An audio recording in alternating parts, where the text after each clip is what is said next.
Bonjour les amis, j'espère que vous allez bien. Moi je vais très bien comme vous pouvez le voir. Donc aujourd'hui je suis revenu pour faire un petit point par rapport à l'évolution de la situation politique au Sénégal.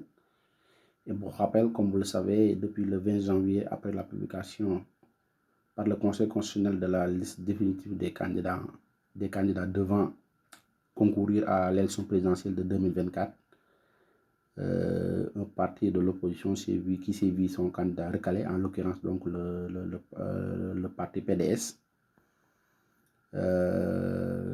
avait donc jugé nécessaire donc d'instaurer une commission d'enquête. Et pour cela, ils ont été aidés par le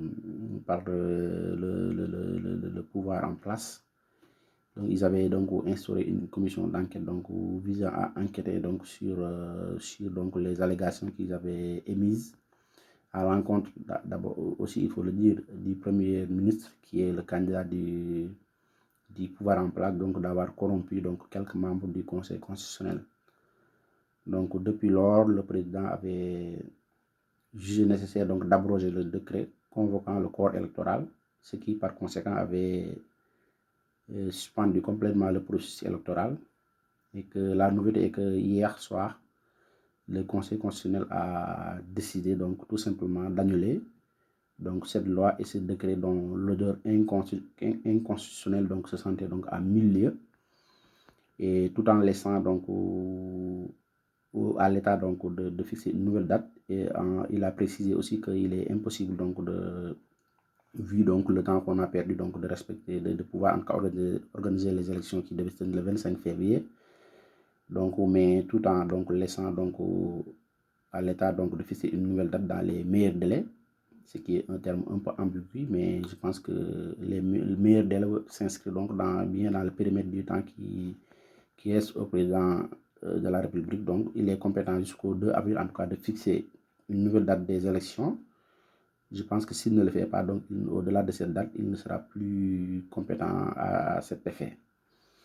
Donc vous voyez donc la difficulté dans laquelle on se trouve. Donc on n'est pas tout à fait sorti donc de l'ornière, et que donc il faudrait qu'on s'organise pour pouvoir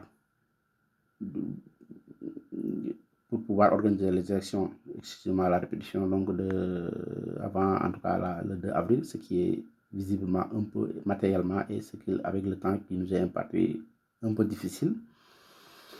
Donc il y a plusieurs cas de figure qui se présentent, donc parmi lesquels on peut citer par exemple, on peut tout faire donc pour décaler un peu donc la date initiale qui est le 25 février. De toute façon, c'est impossible que les élections se tiennent donc à cette date-là, donc de pousser un peu la date cette date-là, et donc d'organiser les élections avant donc le 2 avril.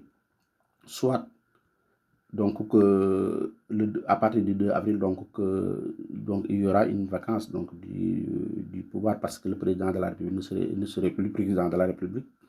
Excusez encore cette répétition qui est aussi pédagogique. Donc il faudrait donc peut-être que le président de l'Assemblée nationale donc qui normalement en cas de vacance du pouvoir donc doit donc être donc qui doit donc exercer donc l'intérim pour 3 mois. Je pense que durant ce délai-là, on pourrait bien organiser donc des élections.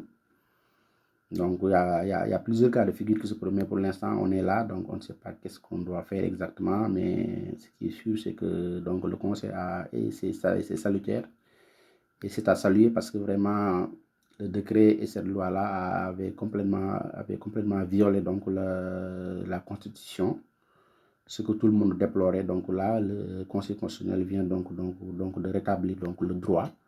Et j'espère que donc cette fois-ci, le pouvoir en place donc va se soumettre à cette décision et permettre donc sa mise en application, et d'organiser comme le Conseil l'a suggéré donc dans les meilleurs délais donc une élection donc transparente. Voilà les amis, c'est la situation dans laquelle se trouve le Sénégal. Donc là, on wait and see, comme on dit. On va attendre de voir quelle sera la suite à donner à cette situation-là. Et je vous reviendrai certainement pour vous en parler. Merci et bonne journée à vous. Ciao.